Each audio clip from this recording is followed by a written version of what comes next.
बिहार में जातीय गणना की आर्थिक सामाजिक रिपोर्ट आने के बाद से देश में जाति की सियासत तेज हो गई। विरोधियों की जाति वाले कार्ड का जवाब प्रधानमंत्री नरेंद्र मोदी ने जोरदार तरीके से दिया। पिछड़ी जातियों की भलाई का काम कर केंद्र के दावों को खुलकर जनता को गिनाया। तेलंगाना में चुनावी रैली को संबोधित करते हुए पीएम के तेवर को इस रिपोर्ट के जरिए देखिए। जो 50% है तो कम से कम हम 65% कर दें। पहला ओबीसी प्रधानमंत्री बनाने का आपने मुझे अवसर देकर के एक ओबीसी का सम्मान किया। देश भर में इन दिनों कास्ट पॉलिटिक्स चरम पर है। शुरुआत बिहार से हुई। नीतीश सरकार ने कास्ट सर्वे की डिटेल रिपोर्ट जारी कर जाति वाला कार्ड खेला। राहुल गांधी देश भर में जातीय गणना की मांग कर चुके हैं। विरोधियों की जाति वाली सियासत का जवाब पीएम मोदी ने तेलंगाना की अपनी रैली से दिया। पिछड़ी जातियों खासकर ओबीसी को लेकर कैसे प्रधानमंत्री मोदी ने विरोधियों को जवाब दिया, पहले सुनिए। बीजेपी को अवसर मिला तो उसने दलित समुदाय से रामनाथ कोविंद जी को राष्ट्रपति बनाया। जब बीजेपी को मौका मिला तो उसने आदिवासी समुदाय से द्रौपदी मुर्मू जी को राष्ट्रपति बनाया। और यही मैदान है जिसने आदेश दिया था आप लोगों ने। और जब पूर्ण बहुमत बीजेपी को मिला और देश में पूर्ण बहुमत वाली सरकार का पहला ओबीसी प्रधानमंत्री बनाने का आपने मुझे अवसर देकर के एक ओबीसी का सम्मान किया था। यही नहीं, पीएम मोदी ने जातियों का नाम गिनाकर ये भी बताने की कोशिश की कि केंद्र सरकार कैसे पिछड़ी जातियों की भलाई के लिए संकल्पित है। हमारे कुम्हार हो, सुनार हो, सुथार हो, मूर्तिकार हो, कपड़े धोने वाले हो, कपड़े सिलने वाले हो, जूते बनाने वाले हो, बाल काटने वाले हो, ऐसे बहुत से साथी बीसी समुदाय से ही आते हैं। ऐसे लोगों के लिए ही भाजपा सरकार ने पीएम विश्वकर्मा योजना बनाई है। विरोधियों की जाति वाली सियासत का काट प्रधानमंत्री मोदी ने ओबीसी और पिछड़ी जातियों की भलाई करने के कामों को गिना कर दिया। खुद को देश का पहला ओबीसी पीएम बताते हुए कहा, उनके नेतृत्व में ही पहली गैर कांग्रेसी सरकार ने पूर्ण बहुमत के साथ सत्ता चलाई। बहुमत वाली सरकार का पहला ओबीसी प्रधानमंत्री बनाने का आपने मुझे अवसर देकर के एक ओबीसी का सम्मान किया था। पीएम विरोधियों पर हर प्रहार कर रहे हैं जिसका सीधा नाता कास्ट वाली पॉलिटिक्स से जुड़ा है। Bureau report, news 18। तो बिहार विधानसभा में दिए गए अपने बयान पर मुख्यमंत्री नीतीश कुमार ने माफी मांग ली। नीतीश ने एक दिन में 3 बार माफी मांगी और उसके बाद भी विपक्ष का हंगामा जारी है। सवाल है कि महिलाओं पर माफीनामे के बाद हंगामा क्यों? तो मैं अपनी बात को वापस करता हूं और मैं अपनी निंदा करता हूं। मैं दुख प्रकट करता हूं, सिर्फ शर्म कर रहा हूं और अपनी सारी चीजों को वापस लेता हूं। मैं माफी मांगता हूं, मैं शर्म महसूस करता हूं, मैं अपनी निंदा करता हूं, मैं दुख जताता हूं और मैं बयान वापस लेता हूं। बिहार के मुख्यमंत्री नीतीश कुमार ने एक दिन में कई बार इन शब्दों को दोहराया। यही नहीं, सीएम नीतीश ने मंगलवार को महिलाओं पर दिए गए बयान के लिए बुधवार को 1-2 नहीं बल्कि 3 बार माफी मांगी। अगर मेरी कोई बात कहना गलत था तो मैं इसके लिए माफी मांगता हूं। इसको हम वापस करते हैं। अगर मेरी किसी बात को लेकर के तकलीफ हुई है तो मैं अपनी बात को वापस करता हूं और मैं अपनी निंदा करता हूं, मैं दुख प्रकट करता हूं। हम बता दिए कि हम उसको न सिर्फ शर्म कर रहे हैं बल्कि हम दुख प्रकट कर रहे हैं और अपनी उस बात को समाप्त कर रहे हैं। नीतीश के बार माफी मांगने के बाद भी उनके बयान पर हंगामा थमने का नाम नहीं ले रहा है। बीजेपी नेताओं ने पटना से दिल्ली तक इस मुद्दे पर जोरदार विरोध प्रदर्शन किया।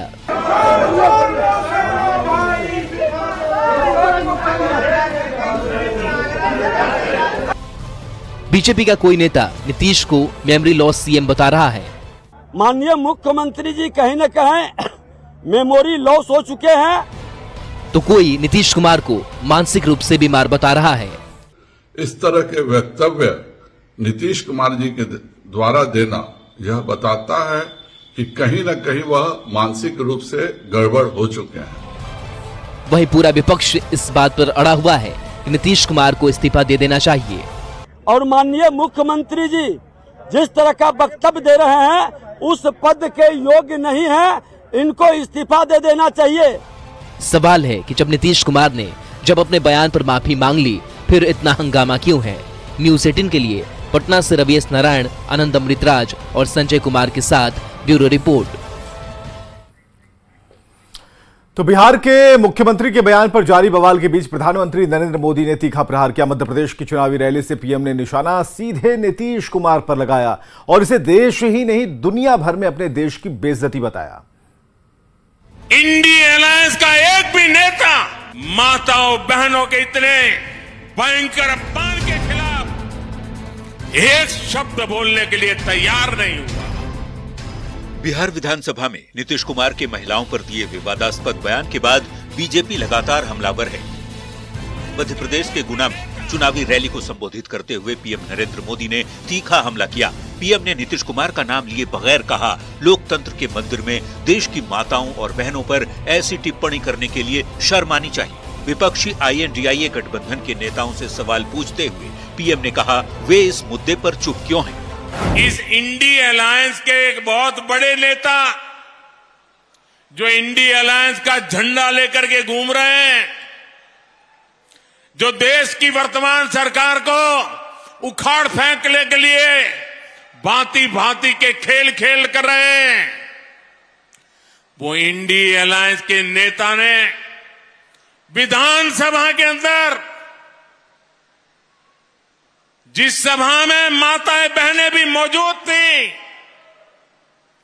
कोई कल्पना नहीं कर सकता है ऐसी भाषा में बद्दी बातें की। कोई शर्म नहीं है उनको। इतना ही नहीं, इंडिया अलायंस का एक भी नेता माताओं बहनों के इतने भयंकर अपमान के खिलाफ एक शब्द बोलने के लिए तैयार नहीं हुआ। प्रधानमंत्री नरेंद्र मोदी ने विपक्षी गठबंधन पर निशाना साधा तो जवाब जेडीयू की ओर से दिया गया। पार्टी प्रवक्ता नीरज कुमार ने बीजेपी सांसद बृजभूषण सिंह का उदाहरण देकर बीजेपी को घेरा। अब बृजभूषण शरण सिंह राजनीति के चचेरा भाई हैं। महिला पहलवान पर जब आरोप लगाया तो नरेंद्र मोदी जी आप लोग के राजनीति के चचेरे भाई हैं। क्या है वो? क्यों गलबहियां लगा करके रखा?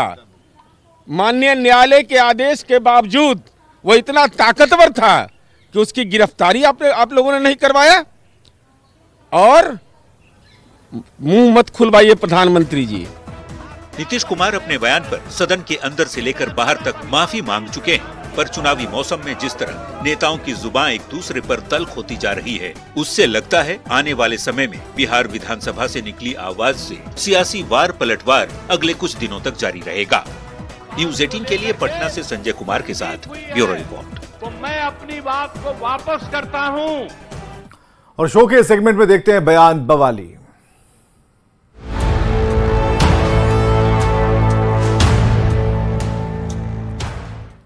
चुनावी मौसम में पीएम मोदी मध्य प्रदेश के कई जिलों में जनसभाएं और चुनाव प्रचार कर रहे हैं। इसी कड़ी में दमोह में जनसभा के दौरान प्रधानमंत्री ने कांग्रेस पर जमकर हमला बोला। पीएम ने अपने भाषण में कांग्रेस को गरीबों को लूटने वाली पार्टी बताया और साथ ही कांग्रेस के पास गरीबों को लूटने वाली मशीन का जिक्र किया। गरीबों का पैसा लूटने के लिए कांग्रेस ने एक खास मशीन बनाई थी। आपको पता है, कांग्रेस ने एक खास मशीन बनाई थी। आपको मालूम है? मैं बताऊं? एक बार कांग्रेस ने प्रधानमंत्री ने उसका उल्लेख किया था। वो मशीन ऐसी थी जिसमें सरकार अगर 100 रुपये भेजती थी तो उसमें से 85 रुपये सीधे कांग्रेस नेताओं की तिजोरियों में पहुंच जाते थे, सिर्फ 15 रुपया लोगों के पास जाते थे। बिहार के मुख्यमंत्री नीतीश कुमार पर जनसुराज के संयोजक प्रशांत किशोर ने कटाक्ष किया। प्राचीन काल के एक राजा की कहानी सुनाकर क्या कुछ कहा प्रशांत किशोर ने, ये देखिए। मध्य प्रदेश उमड़ के राजा घूम रहे, लोग कह रहे वाह वाह कितना बढ़िया कितना बढ़िया। राजा नंगा घूम रहा है, उसको पता ही नहीं चल रहा है कि मैं नंगा हूं। तो नीतीश कुमार की वही हालत है। वो और उनके 4-5 दरबारी मिलकर बता रहे कि सर बहुत अच्छा बहुत अच्छा, और नीतीश कुमार को लग रहा है कि मैं बहुत बढ़िया होते जा रहा हूं। सच्चाई यह है कि जनता हंस रही है उनकी मूर्खता पर, उनकी अज्ञानता पर, उनकी नासमझी पर, उनके कुशासन पर। और उनको दिखेगा जब कोई आदमी खड़ा होकर कह देगा कि सर आपके शरीर पर तो वस्त्र ही नहीं है, और वो जनता को वो दिखाने का अवसर आएगा चुनाव में जब उनका दल हारेगा तो दिखेगा उनको आईने के तरह कि उनके शरीर पर कुछ बचा ही नहीं है, उनके दल का कुछ बचा ही नहीं है, जनता में कुछ बात उनके लिए बची नहीं है। और प्रधानमंत्री के अगले सेगमेंट में देखते हैं ऐसी तस्वीरें जो सियासत के लिहाज से सोशल मीडिया पर वायरल हैं।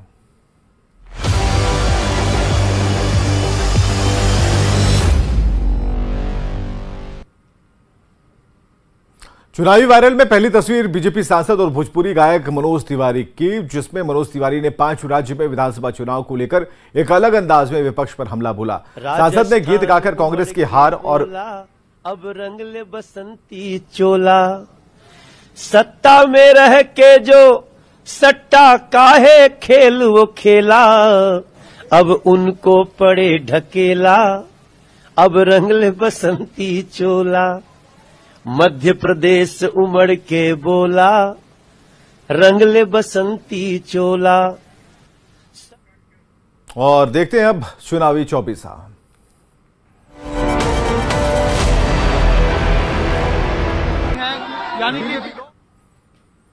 सीएम नीतीश कुमार के जनसंख्या नियंत्रण वाले विवादित बयान पर विधानसभा के बाहर विपक्ष का हंगामा, सीएम के इस्तीफे की उठी मांग। जनसंख्या नियंत्रण पर विवादित बयान के बाद सीएम नीतीश ने मांगी माफी, कहा किसी की भावना को ठेस पहुंचाना मकसद नहीं। नीतीश कुमार के आपत्तिजनक बयान पर पीएम मोदी की टिप्पणी, कहा इंडी गठबंधन के नेता ने विधानसभा में माता बहनों का अपमान किया। पूर्व सीएम राबड़ी देवी ने सीएम नीतीश कुमार का किया बचाव, आपत्तिजनक बयान पर बोली गलती से सीएम के मुंह से निकल गया है, इसे तूल देने की जरूरत नहीं। सीएम के आपत्तिजनक बयान पर नेता प्रतिपक्ष विजय सिन्हा का हमला, नीतीश कुमार को बताया दिमागी तौर पर अस्वस्थ, कहा वो सीएम पद पर रहने लायक नहीं। जनसंख्या नियंत्रण पर नीतीश के बयान को लेकर पूर्व डिप्टी सीएम सुशील मोदी का हमला, पूछा विधानमंडल प्रजनन शिक्षा की जगह है क्या, इसका जातीय गणना से क्या लेना देना। मुख्यमंत्री के विवादित बयान पर बीजेपी प्रदेश अध्यक्ष सम्राट चौधरी की नसीहत, कहा नीतीश कुमार को अपना मेडिकल चेकअप कराना चाहिए। जनसंख्या नियंत्रण के बयान पर सीएम का आरजेडी विधायक भाई वीरेंद्र ने किया बचाव, कहा शिक्षा से जनसंख्या में कमी को समझा रहे थे नीतीश कुमार। सीएम नीतीश के बचाव में आगे आए मंत्री श्रवण कुमार, विपक्ष के विरोध के बीच मंत्री ने कहा महिला शिक्षा की बात कर रहे थे सीएम। बीजेपी प्रदेश प्रवक्ता प्रदोष शाहदेव का सीएम नीतीश पर तंज, कहा स्वास्थ्य मंत्री से विनती करता हूं नीतीश कुमार का मानसिक जांच कराएं। सीएम नीतीश के विवादित बयान के खिलाफ दिल्ली में बिहार भवन के बाहर बीजेपी का विरोध प्रदर्शन, नीतीश कुमार के पुतले के साथ उनके इस्तीफे की मांग। आरक्षण का दायरा बढ़ाने पर जेडीयू राष्ट्रीय अध्यक्ष ललन सिंह का बयान, कहा यह न्याय और जनता के विश्वास की ओर बढ़ता हुआ कदम है। बीजेपी ने चुनावी वादों को लेकर झारखंड सरकार पर साधा निशाना, हेमंत सरकार को हर मोर्चे पर बताया फेल, चुनावी वादों को पूरा न करने का लगाया आरोप। मध्य प्रदेश के दमोह में पीएम मोदी ने कांग्रेस पर कसा तंज, कहा कांग्रेस ने गरीबों को लूटने के लिए बनाई थी मशीन, जिसमें 100 रुपए डालें तो 85 कांग्रेसी नेता के पास जाती थी। छत्तीसगढ़ के दूसरे चरण को लेकर कांग्रेस सांसद राहुल गांधी की जनसभा, अंबिकापुर में चुनाव प्रचार, कांग्रेस के लिए वोट की अपील। मध्य प्रदेश विधानसभा चुनाव को लेकर कांग्रेस महासचिव प्रियंका गांधी वाड्रा ने भरी हुंकार, इंदौर में जनसभा के दौरान बीजेपी पर जमकर बोला हमला। बीजेपी राष्ट्रीय महासचिव कैलाश विजयवर्गीय ने प्रियंका गांधी वाड्रा के चुनावी दौरे को लेकर बोला हमला, कहा प्रदेश में अपराध के झूठे आंकड़े बता रही प्रियंका। मध्य प्रदेश के चुनावी मैदान में बीजेपी दिग्गजों का दमखम, सीएम हेमंत बिस्वा का खंडवा तो ज्योतिरादित्य सिंधिया का गुना में जनसभा, मनोज तिवारी का भोपाल में प्रचार।